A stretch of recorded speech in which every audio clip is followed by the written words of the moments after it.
Será que tá gravando? Vamos ver aqui. Deve estar.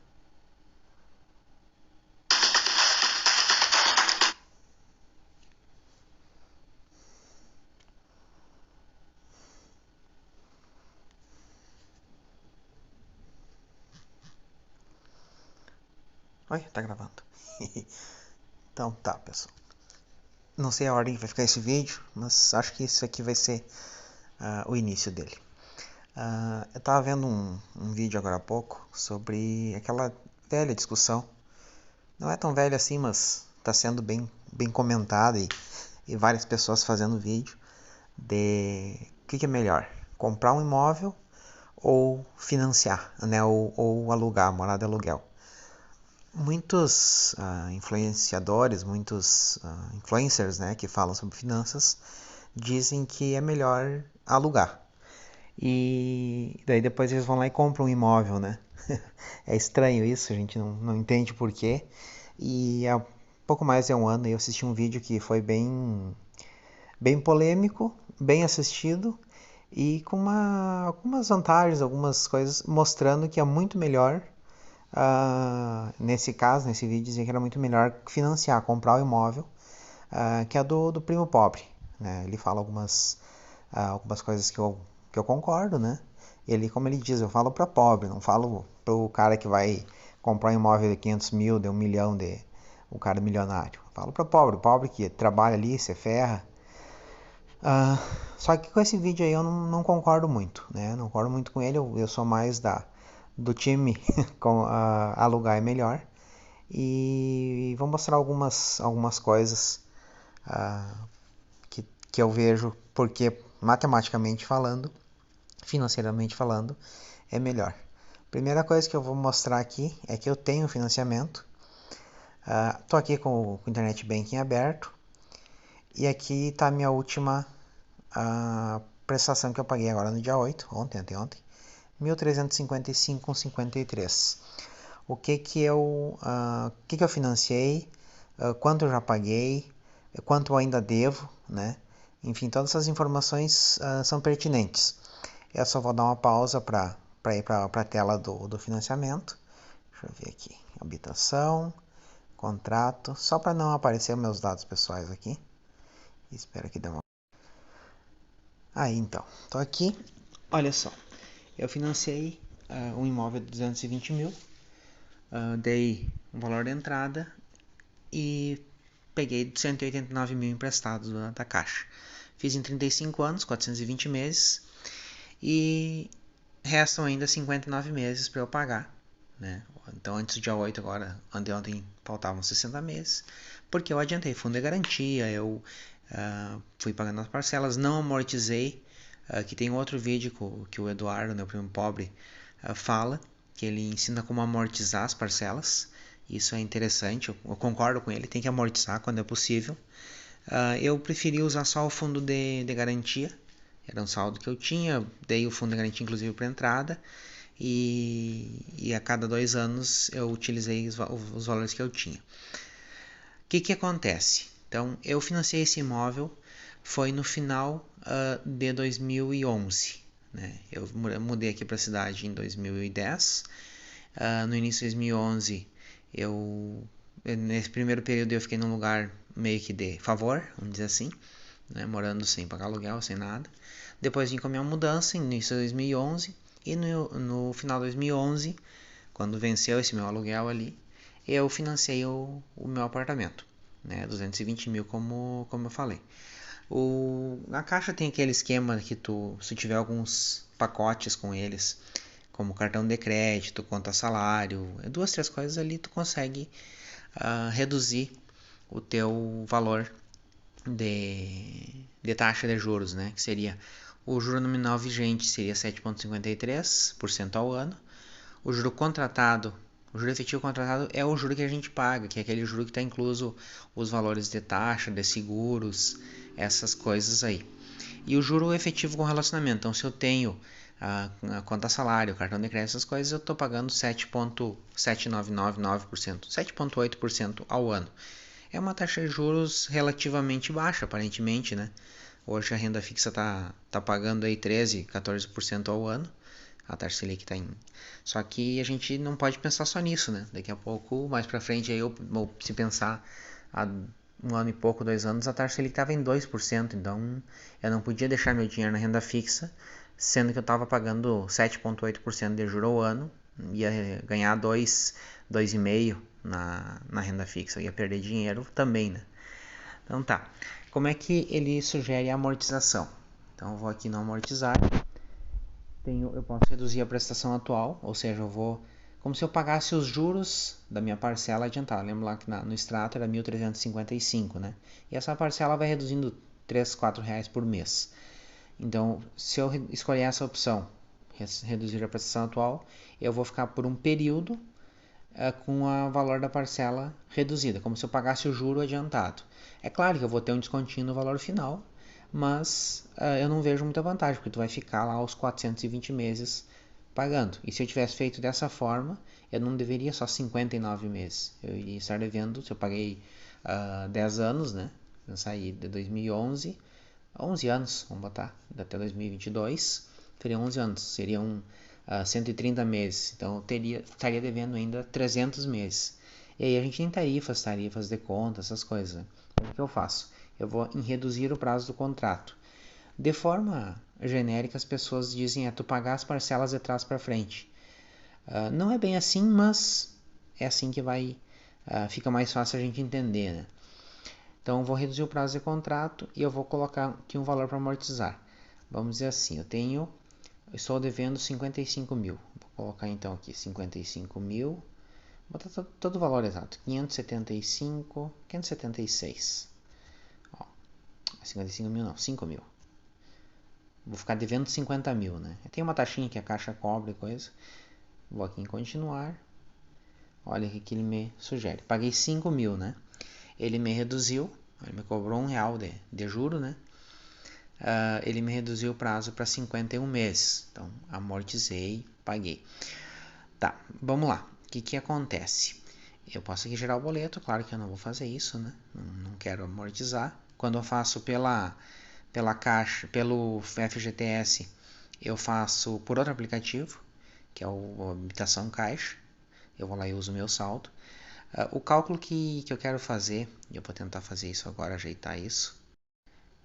Não sei nem se essa tela vai ficar correta, né? Eu tô com uma telinha aqui gravando. Não vai aparecer, vamos ver se é pra ver melhor. Bom, vamos lá. Então, lá em dezembro de 2011, ele... não vai dar isso aqui não, vou ter que fazer de outra forma. Tá, vamos lá então. Lá em dezembro de 2011, eu comprei o meu apartamento por 200 mil. Aí a pessoa pode dizer assim, mas tu não tem o dinheiro para comprar? Realmente eu não tinha, né? Eu dei 31 mil de entrada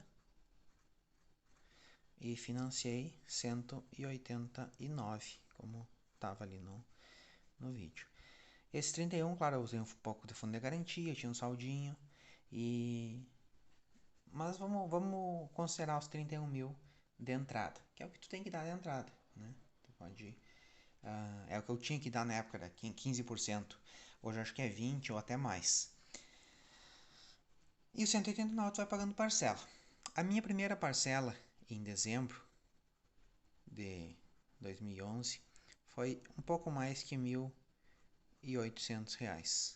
Tá? Vamos botar 1.800 para ficar fácil a conta. Essa semana, uma corretora imobiliária que trabalha com aluguéis me ligou, me mandou mensagem no WhatsApp perguntando se eu ainda tinha um apartamento disponível para alugar. Tá? E eu conversando com ela, questionei qual valor tu sugere do apartamento. Afinal, ela é corretora imobiliária, ela vai saber o quanto eu poderia alugar. Ela trabalha com aluguéis, né? E ela me disse assim, se tu alugar por R$ 1.400, 1.400 em fevereiro de 2023, eu tenho inquilino para ti. Tá. vamos pensar o seguinte. Primeira coisa, o imóvel valorizou, certo?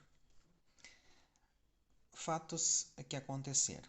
Há uns 2 anos, durante a pandemia ali por aí, uma vizinha, ela estava com algumas dívidas, estava com problemas de saúde e ela estava vendendo o imóvel dela, vendendo o apartamento dela.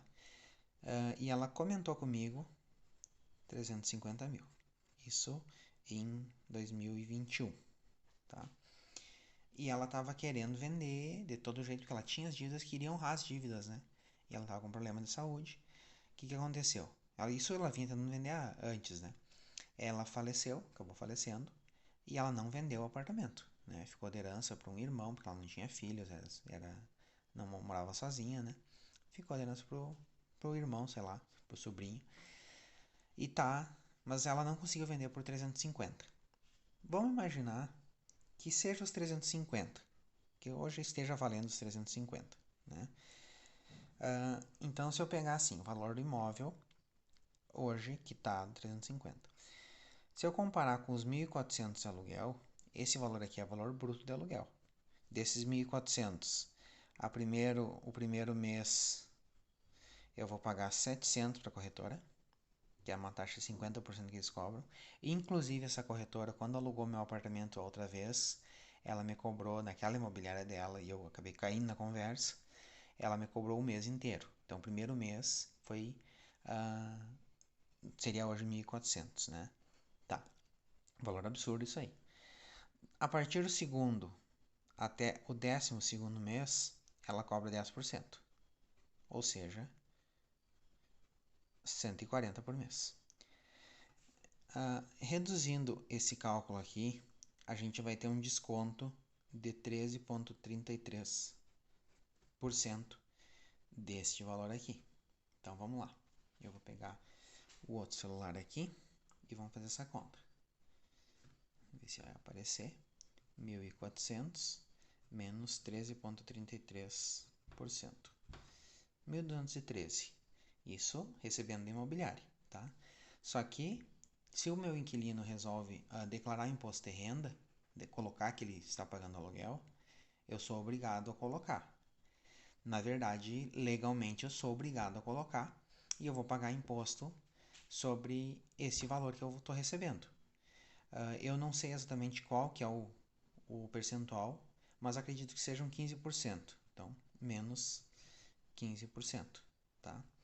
1.031. Vamos melhorar bastante. Vamos botar 1.100. Então, eu vou receber por mês de aluguel limpo 1.100, ok? Isso aqui vezes 12 vai dar 12, 13.200. Isso aqui eu recebi no ano. Ótimo. O imóvel é 350 mil. Vamos pegar esses 1.100 e calcular em cima dos 350 mil qual é o percentual. 1.100 dividido por 350 mil. Isso aqui vai me dar o quanto eu estou ganhando. Vezes 100, né, para ser a porcentagem. 0,31%. Tá? Vamos botar 0,3% ou 0,32%. Então, eu estou recebendo 0,32% ao mês em relação ao meu investimento, né? Sendo que eu falta ali, como estava na outra parte do vídeo, que eu falta 55 mil para eu pagar, né? Ok. A poupança, ela está rendendo, a poupança ela está rendendo 0,5% ao mês. E a poupança, a gente nem, os investidores, as pessoas que falam de finanças, nem consideram investimento, porque ela não ganha da inflação, ela perde para a inflação. E estão vendo que eu tenho um patrimônio de 350 mil, me dando 0,32% ao mês, se ele estiver alugado, porque se ficar um mês sem alugar, eu já não estou ganhando esses 1.100 aqui. Nem esses 1.100 eu ganho. E está me dando menos que a poupança. A poupança pelo menos está lá, o dinheiro está rendendo, né? Agora vamos para uma outra coisa. um outro tipo de investimento. Isso não é um aconselhamento de invista nisso. Cada um vai ter que conhecer seu perfil, conhecer o tipo de investimento, de coisa, para saber qual é a melhor forma. Tem gente que resolve trabalhar com day trade, eu não gosto. A maioria que trabalha com day trade dizem os especialistas que é 95, 98% perde dinheiro, né? Tem quem gosta de trabalhar com ações, eu sou um pouco conservador, tenho algumas ações, não estou indicando que trabalhe com isso, mas fundos de investimento imobiliário, FI que a gente chama, né? Então o que acontece? Tu compraria partes de imóveis comerciais, ver se ele volta ao foco.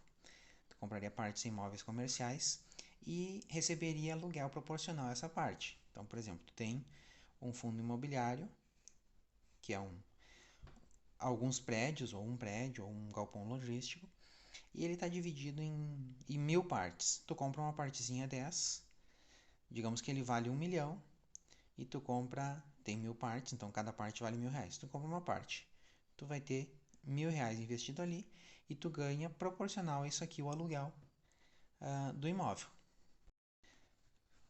Existem fundos imobiliários de vários tipos, por isso que eu digo tem que estudar, tem que conhecer. Não posso dizer vai lá e compra aquele que eu comprei, porque tu vai, não, cada um tem seu perfil, né?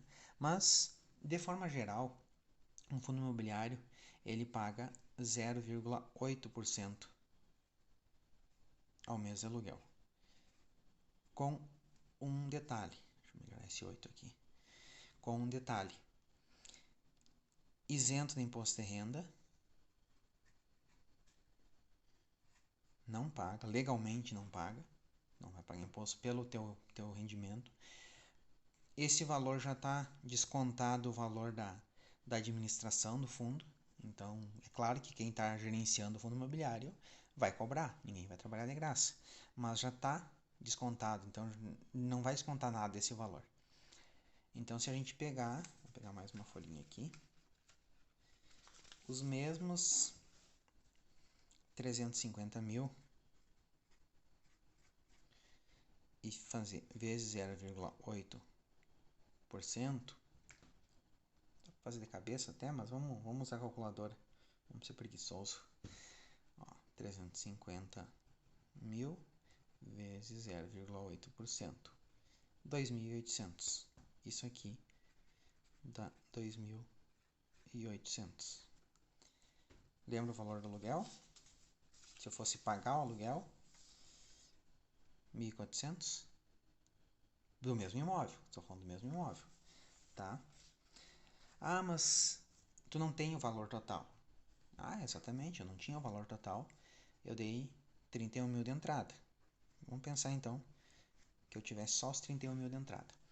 Mas antes disso, vamos voltar um pouco no tempo, né? Vamos voltar um pouquinho na planilha aqui. Eu calculo, eu falei para ela e inclusive me bloqueou depois dessa, que um aluguel justo para esse imóvel 350, e eu acredito até que vale um pouco mais, mas estou jogando 350, seria um valor de 2.000 de aluguel. 2.000 de aluguel. Tá? Calculo isso aí. Se eu voltar no tempo, fazendo o inverso da correção, o aluguel lá no início do meu financiamento, lá em 2011, ele estaria em torno aí de uns 1.100. Vamos pensar justo, né? Até a gente pode fazer um teste aqui. Olha só, se eu pegar 2.000 e dividir pelos 350 mil que é o imóvel, 0,5%. É um valor justo, valor bruto justo. E agora, se eu multiplicar pelos 220 mil que eu negociei o apartamento na época, ó, 1.260. Então vamos botar aqui. Na época, 1.260 de aluguel em 2011, certo? Entenderam o que eu fiz, né? Se hoje um preço justo de aluguel seria 2.000, na época seria para ganhar os mesmos 0,5%. Estou jogando bem acima do que ela sugeriu, 0,3, né? 0,3 aqui. Estou jogando 0,5. 0,5% ao mês em relação ao valor do imóvel. Subiu a inflação, tudo acompanha. E as pessoas insistem, mas o aluguel sempre aumenta. Realmente aumenta, mas a tua prestação também aumenta. O teu custo também aumenta. E o teu rendimento, se está investido, também aumenta. Beleza. 1.260. Lá no início, até marquei aqui, eu pagava 1.800 a parcela. Então, eu tinha 1.800, arredondando, né? Menos 1.260. Isso aqui era a minha diferença de valor entre a parcela que eu pagava e o valor que eu pagaria de aluguel. Isso aqui daria o quê? R$ 540. R$ 540. Aqui seria interessante ter uma planilha de Excel para fazer esse cálculo, mas a gente vai considerar. Vamos considerar 500. Vamos baixar. A diferença é R$ 500. Para investir R$ 500 todo mês. Só que assim, quando eu tenho fundo imobiliário, e vão ter outros rendimentos que também eu posso investir. Estou falando em fundo imobiliário que é o que eu conheço um pouquinho mais. Não sou um expert, né? Conhecimento, estudo, é isso que cada um tem que fazer. Então foi lá. Em dezembro 12 do 11, né? 12 de 2011, eu coloquei lá no fundo imobiliário 31 mil. Isso aqui me rendeu 0,8%. Eu não vou considerar a valorização da cota, porque como é um imóvel comercial, ele valoriza mais do que um imóvel residencial, ele tem um rendimento melhor, por isso 0,8%. Eu vou diversificar também, não vou colocar só em um, né? Eu vou procurar mais de um. Se um dá um pouquinho mais baixo, um dá um pouquinho mais alto. Mas eu não vou considerar a valorização da cota. Então, esse 31 mil, daqui 5, 10, 15, 20, 30 anos, vai estar sendo 31 mil. Por isso, eu também não vou considerar a valorização dos 200 mil, né? É justo, é coerente, entendem? Não está valorizando aqui, eu estou colocando o valor da minha cota não aumenta, só aumenta o rendimento. Ok. Esse 0,8%, se a gente abrir aqui, ó, primeiro mês tenho 31 mil, vezes 0,8%, 248. Vamos facilitar a vida, 250, né? Beleza, R$ 250 que rendem esses 31 mil. Só que em janeiro de 2012, além dos 31.250, eu coloquei mais 500, certo? Ficou com 31.750. 250 rendeu, eu comprei mais cotas, essa cota não vai aumentar o valor. Coloquei 500, que é a diferença entre o que eu pagava de financiamento e o que eu pagaria de aluguel. É bem arredondado, né? Bem arredondado. Esses 31.750, no início de fevereiro de 2012, vamos colocar aqui, 31.750 vezes 0,8%, 254. Aumentou, então, 31.750 mais 254. Vamos fazer o seguinte, a parcela, todo mês ela baixa, certo? Ela reduz em torno de 4, 3, 4 reais.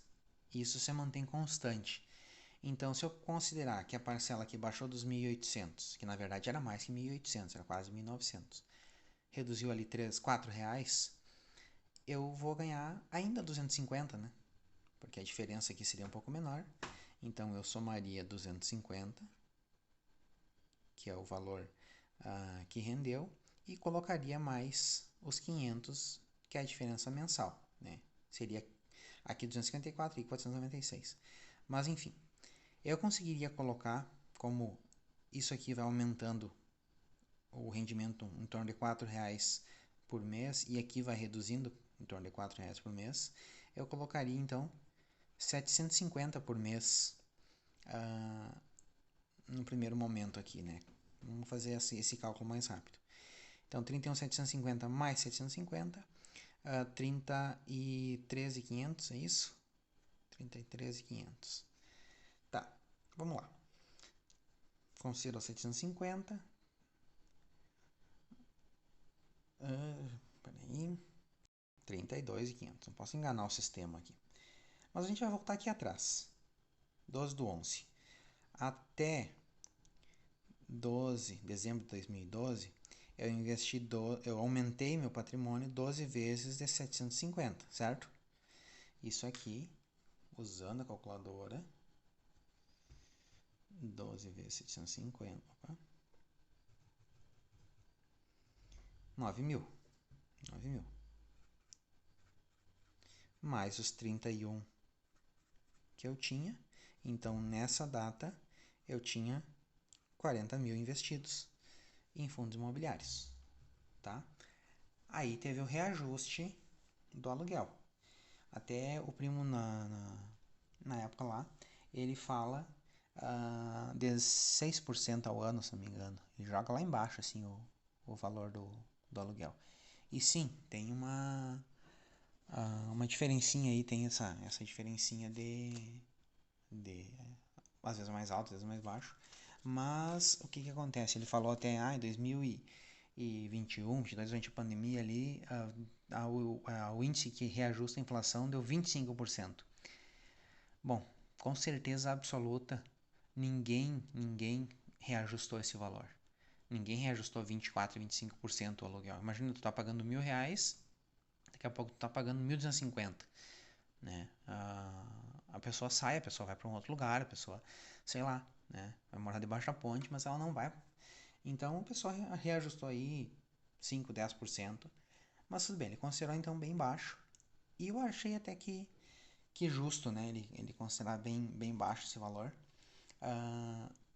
para fazer um cálculo mais correto. É claro que ele errou ali, ele fez uma tabela price, que é uma que tem uma parcela fixa, só que é fixa, mas ela se reajusta anualmente pelo mesmo índice que reajusta o aluguel. Então, ali ele falou um monte de besteira, assim, falou que alugando tu pagaria 3 vezes o valor do imóvel.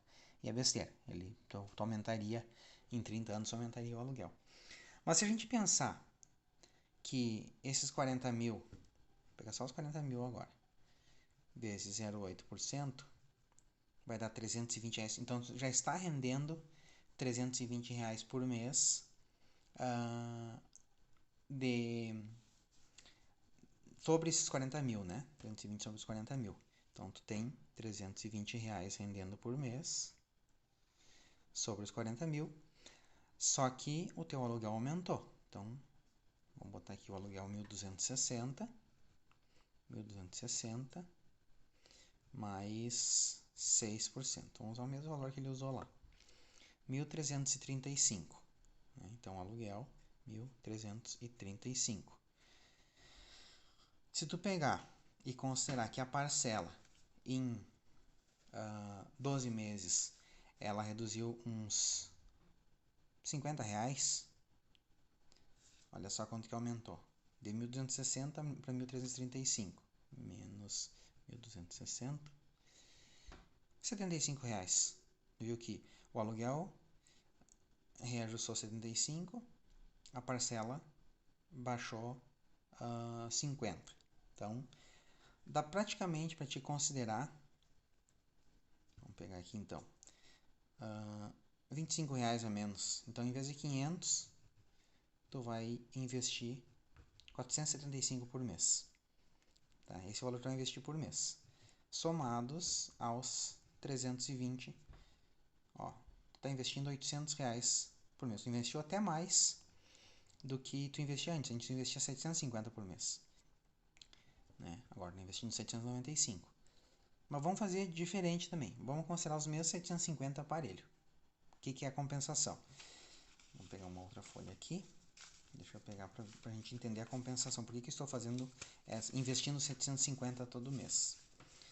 A gente tem valores que aumentam e tem valores que diminuem, né? O aluguel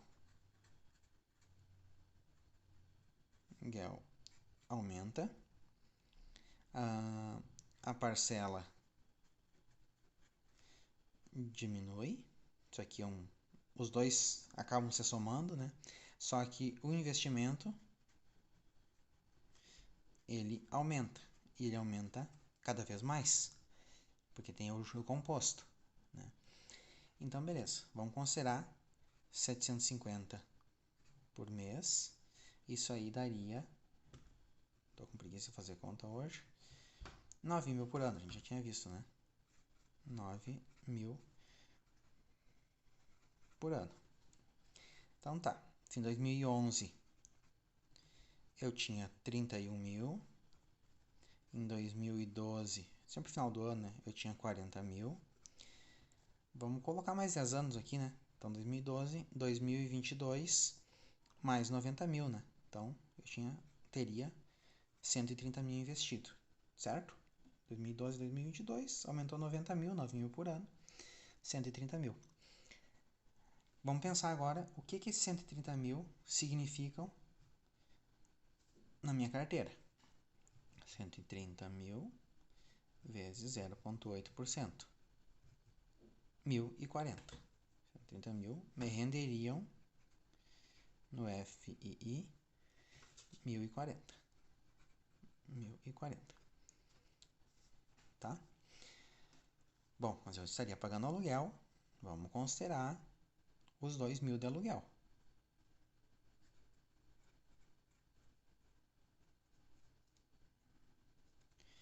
Ah, minha parcela baixou, minha parcela não sei o que. Só que o que acontece nesse meio tempo? Eu teria todo o meu saldo de FGTS, que se eu não estou enganado, daria para ver no aplicativo, eu tinha em torno de 80 mil. Estaria tudo lá. Não está rendendo? Não está rendendo, tudo bem. Mas eu teria todo ele lá, estaria acumulado. Então, eu não teria usado nenhum centavo desse saldo, estaria lá, saiu da empresa, aquela regra toda, receberia esse saldo mais, né? Os 40% da multa recebe igual, né? Enfim, a base de cálculo mantém. Imagina isso aqui. Se eu tivesse adiantado mais parcelas, né, no financiamento, eu também estaria com mais dinheiro aqui, eu poderia investir no fundo imobiliário. Vamos pensar mais um pouquinho para frente, vamos ir para o futuro e vamos pensar em mais 10 anos. Então, 2032. 130 mais 90 mil, não esqueci o FGTS por enquanto, 220 mil. Lembra que eu falei que eu não iria considerar a inflação porque eu não estou considerando a inflação o rendimento do fundo, a valorização do fundo, estou considerando só o rendimento. Então, em 2032, eu teria 220 mil, o valor do imóvel, né? Porque eu não posso considerar a inflação como eu não estou considerando no meu investimento, porque certamente isso aqui valoriza. Se pegar a cota de um fundo imobiliário e de lá de 2011 até hoje, ela valorizou, né? O fundo imobiliário é diferente de uma ação de uma empresa que ela pode desvalorizar conforme está o mercado, dar uma crise. O fundo imobiliário não, o fundo imobiliário ele está ali, ele perde um inquilino, mas logo vem outro, tu tem que saber escolher, é claro, né? Então algum pode desvalorizar, tu vai diversificar, tu vai comprar mais de um fundo, né? Tu não vai comprar só um, então pode ser que dê um azar, sei lá, é um prédio e o prédio cai, desaba. Tu vai perder tudo que tu tem, né? Mas a tua casa também pode desabar e tu vai perder tudo que tu tem, né? Então tu vai diversificar, não vai fazer só investimento em fundo imobiliário, tu vai investir de repente em ações, vai investir em alguma coisa de renda fixa. Beleza. Então eu não estou considerando inflação nem para o valor do fundo. Então o prédio está lá há 20 anos, 21 anos, e ele não valorizou. Então minha valorização aqui não foi zero, a valorização do meu apartamento também foi zero. Aqui eu estou considerando 220, mas é 200. 220 sim, eu falei besteira aqui. 220. Mas tudo bem. Isso aqui não vai mudar em nada. Então exatamente 21 anos depois, 21 anos, eu teria os 220 mil do meu do meu imóvel. E estaria rendendo quanto? Esses 220 mil. Vamos abrir o calculador de novo. 220 mil vezes 0,8%, 1.760. 1.760. Lembra quanto é que era o aluguel lá? 1.260, né? 1.260 era o aluguel na época, trazendo para o valor. Então estaria sobrando R$ 500 por mês. E se eu estivesse pagando a parcela, sem adiantar o fundo de garantia, por exemplo, eu não teria terminado de pagar, né? Porque eu fiz em 35 anos, ainda faltariam 14 anos para eu pagar. Entende que financiar é muito, muito diferente. A gente pode pensar até mais adiante. Vamos pensar que eu não tivesse nada de dinheiro para dar de entrada, zero. Então, minha primeira cota no fundo imobiliário seriam R$ 500, certo? Que é o valor da diferença que a gente calculou antes. Seria 540, mas enfim, vamos calcular nos R$ 500. Eu somando 0,8% daria mais R$ 4 no primeiro mês, né? Então, no mês seguinte eu teria 504 mais os 500 do mês seguinte. Aqui eu já teria 1.004 vezes 0,8%, 8,3. Aumentando um pouquinho, mas eu teria mais R$ 8, que é o rendimento desses valores que eu tinha somado lá. Depois disso eu teria o quê? 1.012 mais o rendimento disso aqui, que daria mais R$ 8, e mais 500, 508. Aqui eu teria o quê? Vamos somar de novo. 1.520. Aqui daria R$ 12 e mais 500. Porém, a gente sabe que tem aquela questão da parcela ir baixando e coisa. A gente vai considerar R$ 504 por mês. E a gente lembra que mesmo com o aluguel reajustando, esse valor montante aqui vai aumentando. Então, eu posso considerar por muito tempo isso. R$ 504. 504 vezes 30 anos e vezes 12 meses, que eu quero saber. Eu estou reinvestindo mês a mês, né? Quanto é que eu teria? 181 mil, tá certo essa conta? Vamos conferir. Isso aí. Então, depois de 30 anos, eu teria juntado 181.440. E isso estaria me rendendo quanto por mês? 1.450. 1.450 por mês. Quer dizer, eu mantinha meu fundo de garantia, eu não teria colocado os 31 mil de entrada, eu não teria adiantado nenhuma parcela, e nos 30 anos eu estaria recebendo 1.450 por mês de dividendos. Vamos pensar em 35 anos, né? Fiz a conta até errada aqui. 504 vezes 35 e vezes 12, foi o tempo que eu financiei. 211.680. 211.680 vezes o rendimento, né? 8%, 1.693. 1.693. Lembra quanto é que eu falei que seria o valor do meu aluguel hoje? 2.000? Eu estou considerando o valor atual do aluguel. Isso aqui é o valor trazido sem juros, né? Lá do início. Então, na verdade, eu estaria pagando aqui os 1.260 de aluguel. Então, aqui eu estaria ganhando, é claro, um prazo mais longo, né? 35 anos. 35 anos. Eu estaria ganhando menos 1.260, R$ 433. Estaria sobrando para eu aumentar o meu aporte, além dessa diferença, né? Então eu estaria quase que dobrando o valor do aporte, pagando meu aluguel. E aí a gente vai para as coisas que podem acontecer em todo esse tempo aí. Primeiro, a pessoa ganha, sei lá, R$ 4.000. R$ 4.000 é um salário razoável aí, conforme a cidade, claro. Só não em cidades grandes, né? Capitais, isso aí infelizmente não sustenta ninguém, mas a gente sabe que na maioria das cidades 4.000 é um salário razoável, né? Aí a pessoa recebe uma proposta para ganhar R$ 5.000. certo?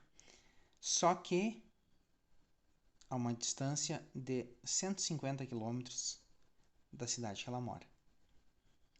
Essa pessoa não consegue fazer essa distância aí, e aí a gente já elimina grandes capitais como São Paulo, Rio, principalmente São Paulo, que o pessoal faz 150 quilômetros. Mas normalmente não se faz, né? Faz 10, 20, 50, né? Mas 150, ou seja, seriam 300 quilômetros de volta, a pessoa não tem como ela ir todos os dias. Ela vai gastar aí 3, 4 horas de viagem por dia, se ela vai pegar um ônibus. Né? Então ela vai ter que se mudar. Se ela tem um imóvel quitado, vamos pensar nos 220 mil, sem inflação, ela vai fazer o quê? Ela vai ter que ir lá para a cidade alugar algum imóvel. Aliás, aqui a gente tem que pensar já no valor atual, não estamos fazendo cálculo de juros, né? Vamos pensar nos 350 mil. Estou jogando baixo, depois até dá para ver a inflação do período aqui, para ver quanto é que valeria o imóvel. Mas, sendo coerente, ela teria que se mudar. O que ela faz? Aluga por quanto? 2 mil? Bom aluguel. Desses 2 mil ela vai receber menos, é claro, né?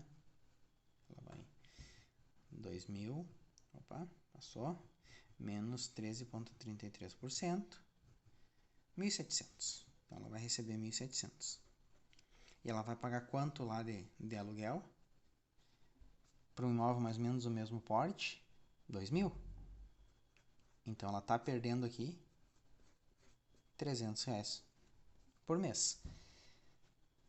Vai compensá-la fazer tudo isso aí para ganhar R$ 1.000 a mais? É um bom valor a mais, né? Quem não gostaria de ganhar R$ 1.000 a mais aumentar? Só que, e se ela deixa um mês de alugar aqui? Esses 1.700 ela perde. Então, daria, de um mês dentro de um ano, daria praticamente R$ 150 a mais de prejuízo. E se ela deixa 2 meses, seria R$ 300 a mais de prejuízo. Né? Mas vamos botar 150 por mês. Ela já está perdendo 450 por mês. Vamos pensar numa outra hipótese. Essa pessoa então tem o imóvel. Aí, voltando aqui. Se ela tem 350 mil investidos, agora a gente calculou a inflação do imóvel, a valorização do imóvel e a valorização do fundo imobiliário, ela tem 350 mil investido, certo? O que ela faz? Ela muda de cidade, está ganhando ali o seu 0,8%, né? 1.700 e pouco, acho que é, agora está na conta anterior ali, e ela vai pagar os 2 mil do aluguel. Aliás, não está na conta não, vamos fazer a conta certa aqui. 350 mil e ela está ganhando 0,8%, 2.800. 2.800. Então ela está ganhando, está sobrando 800. Isso aqui vai ser importante depois. Beleza. Então, se ela tivesse investido, estaria ganhando 2.800, estaria pagando 2.000, poderia mudar para onde ela quisesse, inclusive para alguma coisa menor. Ah, preciso, é um tempo, um período, muda para uma coisa menor, até pagar menos. Né? Mas vamos considerar o mesmo padrão sempre. Outra coisa, a pessoa tem então os 350 mil no imóvel, certo? E por algum azar do destino, ela precisa de 50 mil. O que ela faz? Ela vende um quarto, ela vende uma parede, ela arranca uma janela, uma porta, um banheiro, talvez assim, 2 banheiros no imóvel, ela não está usando um, ela arranca um banheiro, não pode? Então o que ela faz? Ela vai ter que vender, uma das hipóteses. Só que isso leva em torno de um ano e meio na média, é o tempo de venda de um imóvel, né? Até porque é um valor mais alto e coisa, não é toda hora que se negocia. Ou ela baixa o preço, dela vai oferecer por 300. Ela até vende, vamos que ela dê sorte, pega alguém que tenha dinheiro e ela vende por 300. Então, e ela vai tirar os 50 que ela precisa, vai ficar com 250. Ok? Ficou com 250. O que ela faz depois que ela usou esse dinheiro? Ela vai ter que financiar outro imóvel. Não vamos nem imaginar assim taxas de compra, de TBI, impostos, essas coisas. Vamos considerar só que ela vendeu e comprou outro meio em seguida. Para ela comprar um imóvel de 350, ela vai ter que financiar 100 mil, certo? Esse 100 mil vai dar quanto de parcela? Nem vamos entrar nesse cálculo. Agora, se ela tem os 350 em fundo imobiliário e ela tira 50, ela vai ficar com 300. E quanto é que vai render esses 300 lá para ela? Vamos abrir a calculadora, só com a tela aberta aqui. Os 300 mil vai ficar rendendo 2.400.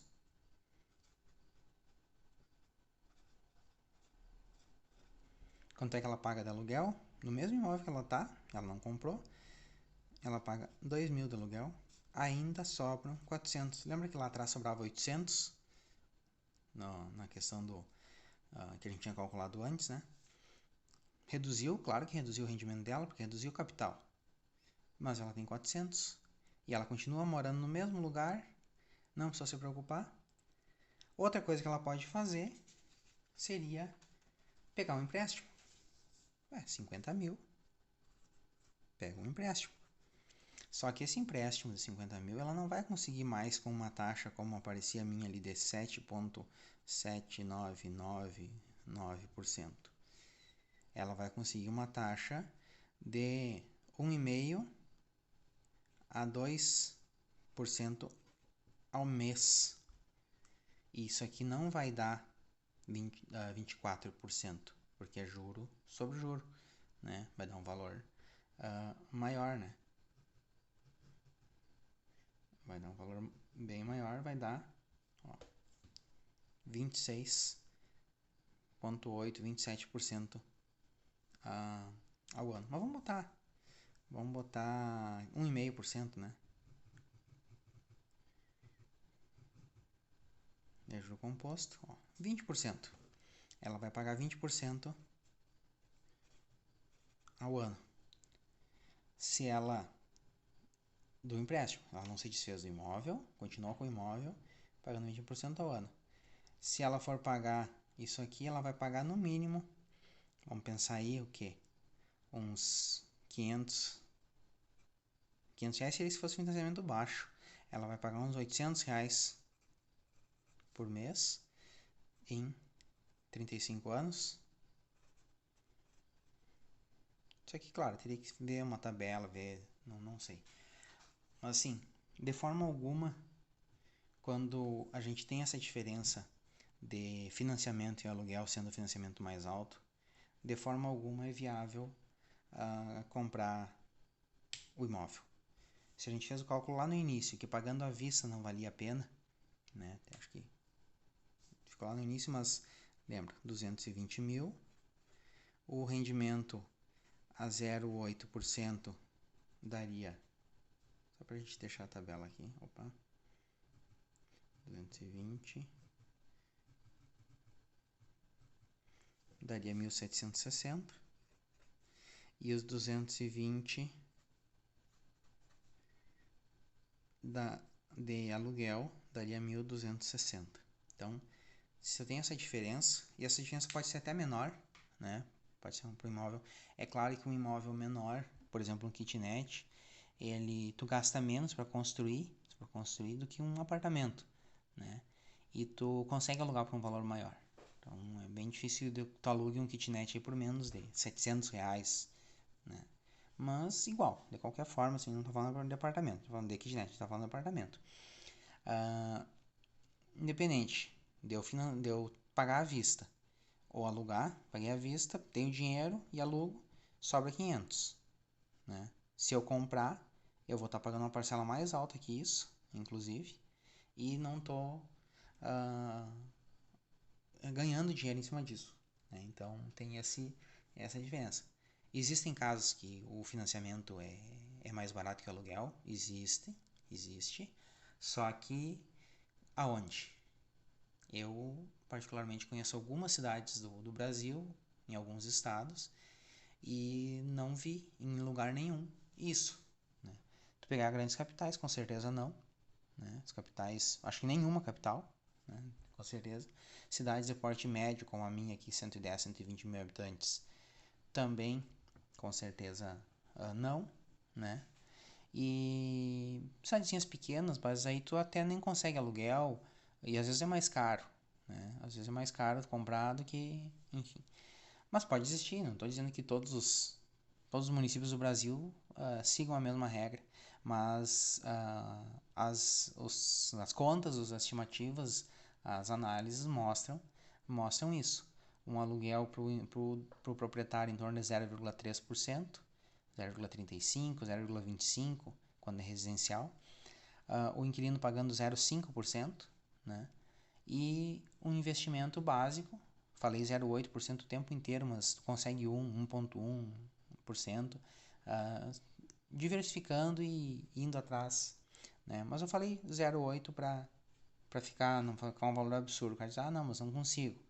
Tudo bem, mas eu consigo, eu estou conseguindo praticamente mais que isso, sem muito sacrifício, né? Sem muito sacrifício. Então, na maioria dos casos, quando é que é vantagem? E aí ele falou e outras pessoas falam, vejo nos comentários. Mas o fulano falou que não era vantagem alugar e depois foi lá e comprou uma casa. Vamos fazer um cálculo da seguinte forma. Eu gosto bastante dos números, né? Vamos pensar que um pé rapado, né? Eu quando comprei esse imóvel, eu tinha o quê? Um carro que na época valia 7 mil e mais um carro, tinha 2 carros, né? Um que eu usava, que eu tenho até hoje, e mais um outro carro que na época eu tinha comprado por 26 mil, se não me engano. 26 mais 7, 33 mil, né? 33 mil era o meu patrimônio. E mais 30 mil que eu dei de entrada. 63 mil. Esse era o meu patrimônio. O imóvel valia 220. Qual é o percentual, o valor do imóvel em relação ao meu patrimônio?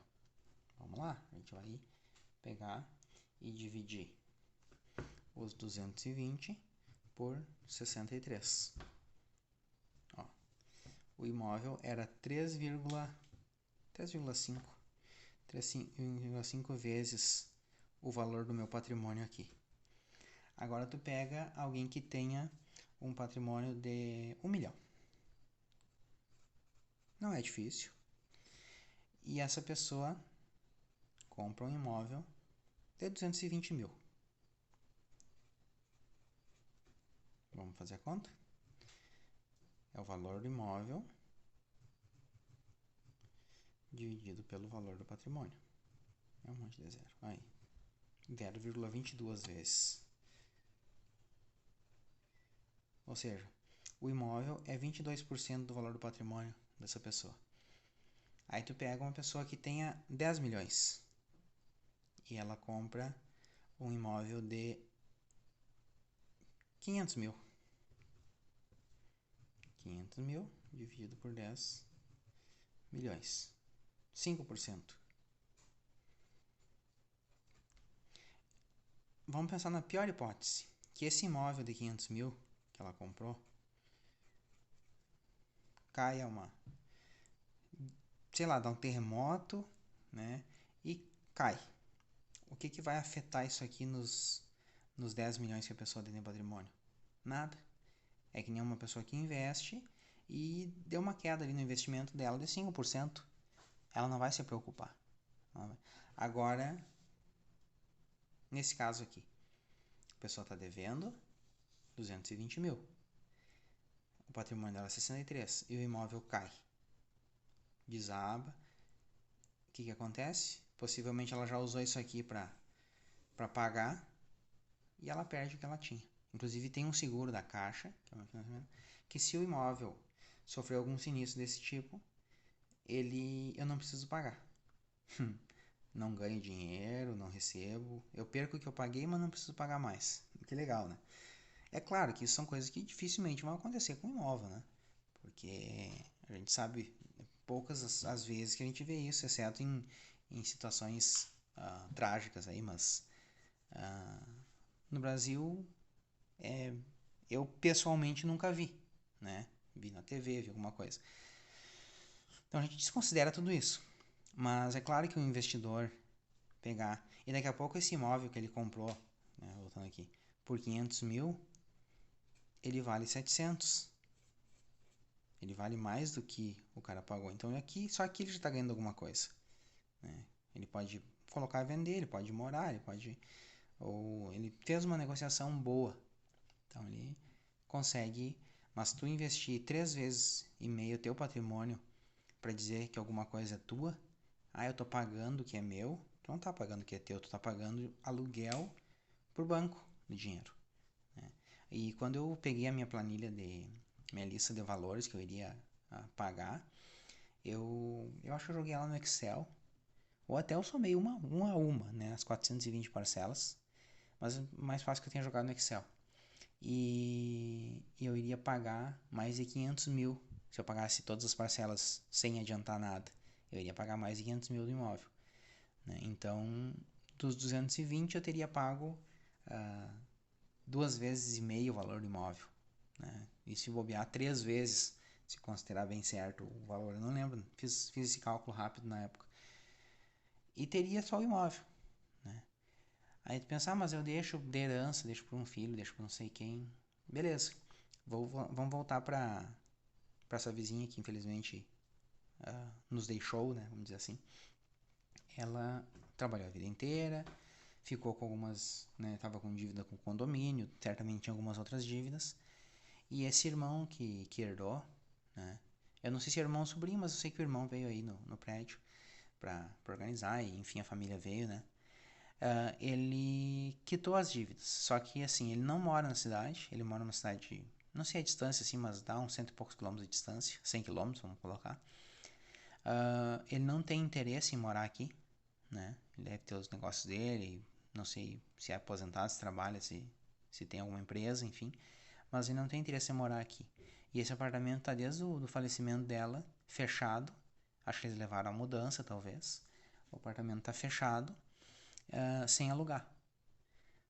Tá valorizando, mal tá valorizando a inflação. Não tá nem valorizando mais que a inflação. E, e ainda ele teve que desembolsar dinheiro para pagar as multas, multa de condomínio. Tava um valor bem acumulado, assim, grande. Ela não tinha dinheiro, estava em dívida, não tinha como pagar. E quando a pessoa morre, os herdeiros têm que pagar, né? Imagina se ele não tivesse condições de pagar isso aí. O que ia acontecer? O imóvel poderia ir para leilão, para quitar essa dívida, ia pagar mais um monte de taxa. Certamente aí ela pagou, eles pagaram para fazer o inventário. É claro que isso aí não vai mudar, independente da forma que tem dinheiro, não vai mudar, né? Vai pagar o inventário igual. Mas pagaram essas taxas, pagaram as dívidas que ela tinha.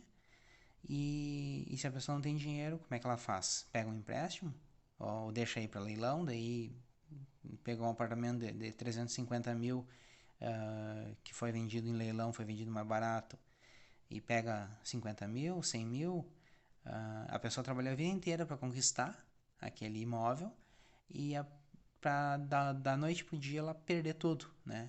Os herdeiros perderem ou se meterem numa dívida, ou como acontece da pessoa ir morar no imóvel, mas não tem condições de manter, vai degradando, degradando, cada vez ficando pior, e a pessoa fica ali com aquela casa que não vale mais nada. Então tem tudo isso a se pensar. É claro que entre tu não guardar nada, gastar tudo que tu ganha e mais um pouco, e tu ter um apartamento, ter uma casa, ter um imóvel, é melhor tu ter imóvel. Mas se tu tem condições de pagar um aluguel e investir um pouquinho que seja, e não precisa ser esses 500 reais que a gente fez o cálculo aqui, pode ser menos, em pouco tempo tu teria o dinheiro para pagar esse aluguel, né? E seria o caso dela também, né? Ela, de repente, se ela tivesse investido, não conhecia investimento, não sei, nunca falei sobre isso com ela, mas se ela tivesse investido, talvez o valor que ela pagou do imóvel, ela teria numa conta e ela poderia mudar, né? Pagar um aluguel muito mais barato. Ela trabalhava, então fazia serviços, não quero dizer a profissão dela, mas era que ela fizesse, que ela fosse manicure, né? Não era prostituta, não, né? Ela tinha um salão, tinha um espaço dela, né, de manicure que ela pagava aluguel também, estava em dívida, acabou mudando. A doença também atingiu ela, enfim.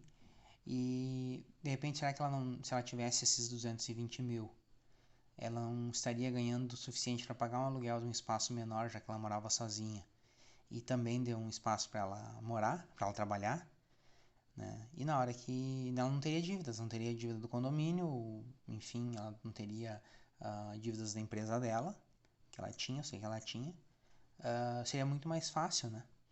E aí, claro, na hora da herança ali, do coisa, ela iria, os herdeiros, né? O irmão, a irmã dela, sei lá, iria pagar o inventário, pagar o advogado para fazer, mas ainda teria um saldo diferente de repente deixar para ele para leilão se endividar. Então, assim, são alguns cálculos que a gente faz e a gente vê que é vantagem a gente alugar e investir do que a gente financiar. Eu nem sei onde é que tá mais aquela folha. Tá por aqui. Aqui. E pagar disso aqui de parcela por mês. Então tá aí. Vídeo longo, extenso. Espero conseguir montar ele para publicar. Mas degladeiem-se nos comentários.